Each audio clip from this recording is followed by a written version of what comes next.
ครอบครัวเกิดจากเศรษฐกิจบ่ค่อยดีแล้วก็ครอบครัวฝืดเครื่องค่าใช้จ่ายมากมายรายได้น้อยลงก็เลยตัดสินใจเอาลูกนะมาฝากให้พ่อเลี้ยงดูให้แต่ว่าแม่ก็บ่อยู่แล้วมีแต่พ่อใหญ่ก็คือเว้าง่ายว่าพ่อของเจ้าของช่วยดูแลให้เพิ่นอยู่บ้านจังซี่เนาะก็บ่ได้ทำงานอิหยังมากมายโดยวัยด้วยอายุเพิ่นอายุมากแล้วจังซี่แต่ว่าก็พอดูแลหลานได้พอเลี้ยงดูพอดูแลหลานได้มันก็มีกดดันสิ่งกดดันรอบข้างในครอบครัวเจ้าของมากมายจังซี่ก็เลยตัดสินใจปรึกษากันว่าเอาลูกไปฝากไว้นำพ่อให้พ่อเลี้ยงให้ส่งเสียเพิ่นเอาอย่างน้อยก็ได้ทำงานเต็มที่คือหมายถึงว่าทำงานพร้อมผัวพร้อมเมียกันช่วยกันทำงานจังซี่รายได้มันก็ดีขึ้นรายได้ก็เพิ่มขึ้นแม่นบ่คะภาระครอบครัวเฮามันมากแม่นบ่ทีนี้ก็ตัดสินใจเอาลูกไปไว้นำพ่อใหญ่เอาไว้นำพ่อเจ้าของก็เลี้ยงดูดีก็เลี้ยงดูแลดีคือว่าเด็กเพิ่นก็นับวันเติบโตเนาะว่าวันเติบโตแล้วก็มีความผูกพันกับผู้เลี้ยงอายุด้วยวัยที่แบบว่าคือแบบว่ากำลังอ่าแตกเนื้อสาวแตกเนื้อหนุ่มก็ว่าไปเนาะเป็นผู้หญิงเสียด้วยถ้าถามว่าเป็นหยังคือไว้ใจคือพ่อแม่นบ่ล่ะพ่อเฮาก็ต้องไว้ใจคนสายเลือดเฮาก่อนถึงจะไว้ใจคนอื่นเนาะสายเลือดเฮาพ่อเฮาก็คือสายเลือดเดียวกันกับเจ้าของแม่นบ่เราก็ต้องไว้ใจก็เลยเอาลูกไปไว้นำพ่อในวัยที่ว่าเลี้ยงหลายปีมานับเป็น10ปีเนาะลูกก็เข้าสู่วัยรุ่นกำลังน่ารักเออก็คือแบบว่ากำลังรู้จักแต่งตัวกำลังรู้จักดูแลตัวกำลังเป็นวัยสาวที่น่ารักเป็นคนที่สวยหน้าตาดีพร้อม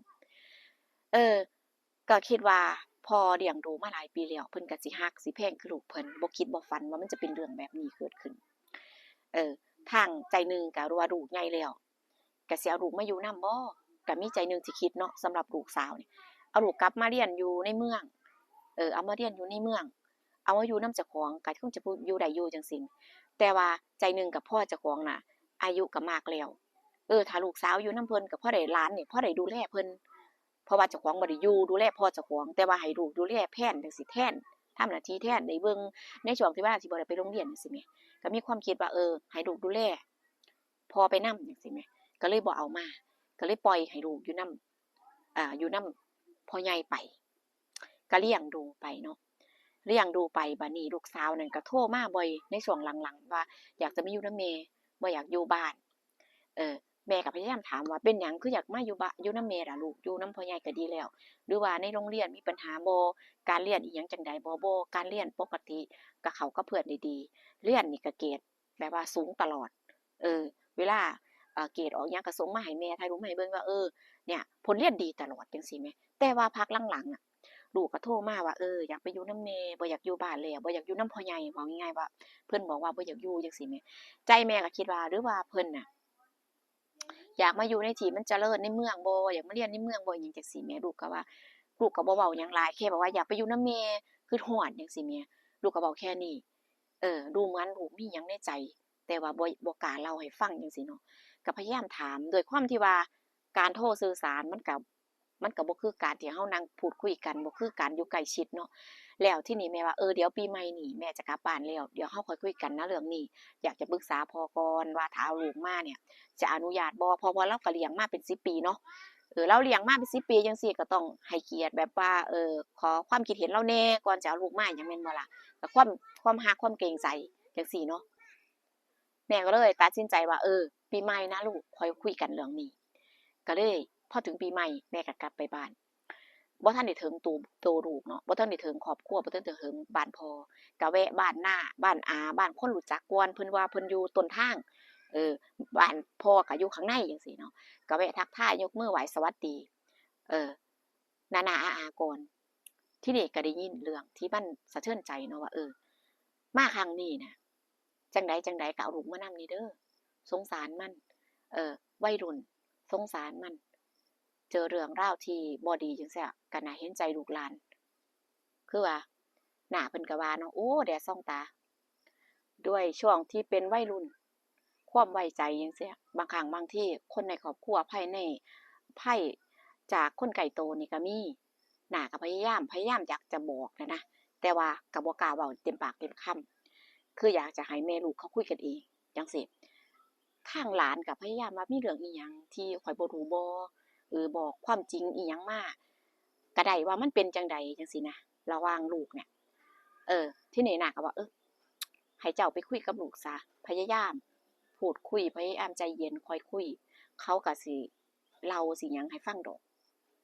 เพิ่นก็บ่เว้าแบบเต็มปากเต็มคำจังซี้ว่าเรื่องราวอีหยังจั่งใดจังซี้เนาะทางแม่ก็ร้อนใจว่าเป็นเรื่องอีหยังกันเนาะก็อยากจะเจอลูกเร็วๆก็เลยขอตัวไปหาลูกไปหาพ่อจังซี้เนาะพ่อแม่ได้เจอลูกแล้วก็พูดคุยกันมันก็เข้าใจดีกว่าที่การโทรเนาะพยายามถามลูกว่าเป็นอิหยังคือดูกดดันแท้ดูหน้าหมองเศร้าดูบ่รื่นเริงเพราะว่าลูกสาวสิเป็นคนที่แบบว่าอารมณ์ดีตลอดเป็นคนที่แบบรื่นเริงยิ้มแย้มแจ่มใสจังซี่เพิ่นก็จะเป็นมองๆเศร้าๆแม่ก็เลยพยายามถามโดยความที่ว่าลูกอะก็จะกล้าเปิดใจคุยกับแม่จังซี่เนาะเพราะว่าเป็นใกล้ชิดที่สุดจังซี่นะก็เลยบอกแม่ว่าอ่าพ่อใหญ่เนี่ยคือว่าตาเนี่ยเพิ่นมีท่าทีแปลกๆกับลูกบางครั้งบางทีเพิ่นก็มักจะกอดจะหอมคือหมายถึงว่ากอดหอมแบบว่ามันผิดปกติระหว่างแบบตากับหลานน่ะนะคือเด็กผู้หญิงเขาโตเนาะเขาก็มีความรู้สึกแบบว่ามันผิดแปลกไปจังซี่แหมบางครั้งบางทีก็คือแบบลวนลามกอดคือแบบว่ากอดแล้วบ่กอดแบบคือลวนลามสำหรับแบบความรู้สึกคือชายหญิงมีความรู้สึกต่อกันแม่นไหมหลานกับลูกสาวก็เลยแบบรู้สึกบ่ปลอดภัยลูกรู้สึกว่าลูกบ่ปลอดภัยลูกอยากไปอยู่นำแม่เอ่อลูกอยากไปอยู่นำแม่ลูกอยากจะไปจากตรงนี้มันรู้สึกบ่ปลอดภัยในความรู้สึกเพิ่นน่ะนะแล้วแม่ก็เลยถามว่าอ่าเคยถูกพ่อใหญ่เนี่ยคือแบบว่าลวนลามหรือว่าเคยถูกพ่อใหญ่เนี่ยล่วงเกินมั้งหยังบ่ที่ผ่านมาลูกสาวก็บอกว่าบ่เคยยังบ่ถึงขึงขนาดนั้นแต่ลูกรู้สึกบ่ปลอดภัยลูกรู้สึกบ่ปลอดภัยเพราะว่าบ่อยครั้งมากณหลังๆนี่รู้สึกว่าตาเนี่ยคือแบบจะพยายามอยู่ใกล้ชิดและพยายามแบบจะลวนลามลูกอยู่บ่อยครั้งมากซึ่งลูกสาวว่าลูกก็พยายามระมัดระวังตัวบ่ให้เกิดเรื่องแบบนั้นขึ้นแต่ว่าหลังเนี่ยมันจะบ่อยแล้วก็รู้สึกว่าบ่ปลอดภัยมากเลยสำหรับลูกก็พยายามบอกแม่เนาะแม่ก็เลยว่าถ้าเป็นแบบนั้นปีใหม่นี้แม่สิพาไปอยู่นำแม่จะเอาไปอยู่นำแต่ว่าก็ต้องหาทางออกให้มันแบบว่าให้มันเป็นทางออกที่ดีสำหรับครอบครัวเฮาแล้วก็จะบ่เว้าถึงเรื่องนี้กับพ่อแต่ว่าจะเป็นเหตุผลอื่นสิบ่บอกว่าเพราะเฮ็ดหยังถึงเอาลูกไปจังซี้นะแต่ก็บ่ฮู้ว่าพ่อสิยอมบ่ก็คือแบบว่าก็พยายามกำชับลูกว่าอย่าบอกไผไปนะลูกอย่าเว้าไปในเรื่องนี้มันเป็นเรื่องที่บ่ควรที่จะพูดไปให้คนอื่นภายนอกรู้ก็คือว่าอยากให้เก็บเรื่องนี้เงียบไว้แม่จะพยายามแก้ปัญหานี้คือว่าจะช่วยกันแก้ปัญหาให้มันเป็นทางออกที่ดีจังซี้นะสำหรับลูกสาวเนาะใจหนึ่งก็คือแบบมันเสียความรู้สึกอะบ่คิดว่าพ่อเจ้าของสิคิดกับหลานสิคิดเฮ็ดกับลูกแบบนี้ซึ่งเราก็เป็นคนเลี้ยงมาก็บ่ได้ว่าเลี้ยงมาแต่เกิดแต่ว่านับ10ปีที่เราเลี้ยงดูมาก็บ่คิดว่าจะเป็นเรื่องแบบนี้เนาะแล้วมันก็เป็นผลที่แบบว่าเฮ็ดให้ลูกเจ้าของนี่มีความรู้สึกแบบมันรู้สึกบ่ดีแล้วก็เป็นตาบาปเด้ถ้าเกิดว่าพลาดพลั้งขึ้นมาแม่นบ่ตอนนี้มันยังบ่ทันได้ไปไกลแต่ว่าถ้ามันพลาดขึ้นมาเนี่ยสิเป็นแบบใดนั่นนะสิบ่ฮู้ว่าชีวิตลูกสิพังหรือสิแย่ส่ำใดจังซี้เนาะดีที่ว่าเรื่องมันบ่ถึงได้แบบได้แย่ถึงขนาดนี้จังซี้นะลูกก็พยายามหาเหตุผลที่แบบว่าให้มันแบบเป็นทางออกที่ดีที่สุดก็บอกพ่อว่าจะเอาลูกไปอยู่นำเด้อจะเอาลูกสาวไปอยู่นำพ่อแรกๆนี่บ่พอใจเดี๋ยวพ่อแบบโมโหแล้วก็บ่พอใจบ่เว้านำลูกมาหาเนาะปีใหม่บ่เว้านำลูกเลยหลังจากที่ลูกบอกว่าจะเอาลูกสาวเนี่ยไปอยู่นำเด้อพ่อสิบ่เว้านำหน้าบึ้งตึงลูกให้เหตุผลว่าคือเพิ่นน่ะใหญ่แล้วเพิ่นก็จะเรียนจบแล้วจังซี่นะก็เลยอยากเอาไปเรียนต่อในตัวเมืองเพราะว่าในตัวเมืองเนี่ยเขาสอนดีอนาคตเพิ่นก็ไปแบบอนาคตไกลก็เลยอยากจะเอาลูกไปอยู่นำก็เห็นใจอยู่เข้าใจอยู่ว่าพ่อนั้นรักแต่ว่าเฮ็ดจั่งใดล่ะอนาคต หลานเด้พออนาคตหลานอนาคตลูกก็อยากให้ลูกสาวลูกเนี่ยมีอนาคตที่สดใสจังซี่พยายามเกลี้ยกล่อมเพิ่นพยายามเกลี้ยกล่อมเว้าด้วยเอาชนะด้วยความดีน่ะนะลูกก็พยายามแล้วทีนี้คือแบบพ่อก็บ่ได้อนุญาตให้ไปดอกแต่ว่าลูกสาวนี่ก็ปักใจคือสิเอาไปให้ได้คืออยากให้ลูกปลอดภัยเนาะเพิ่นก็บ่อนุญาตจังซี้นะด้วยความที่ว่าบ่อนุญาตจังซี้ก็พยายามเอาใจเพิ่นซื้อของให้นู่นนี่นั่นคือปลอบใจยอมทุกอย่างขอแต่ว่าเพิ่นน่ะแบบว่าเพิ่นน่ะอ่อนลงแหน่ในความรู้สึกเพิ่นจังซี้แต่ว่าสรุปแม่ก็เลยเอาลูกเนี่ยไปอยู่นำไปส่งเรียนต่อในตัวเมืองก็รอดปลอดภัยไปในเรื่องสิ่งที่บ่ดีในสิ่งที่แบบเป็นกังวลจังซี้แหมแต่ว่าใจจริงพ่อน่ะบ่อยากบ่ยอมน่ะบ่ยอมแต่ว่าก็ต้องเอาไปเด็กก็บ่อยากอยู่จังซี้แหมคือเขาโตแล้วเขาตัดสินใจได้ว่าเขาอยากไปอยู่ไส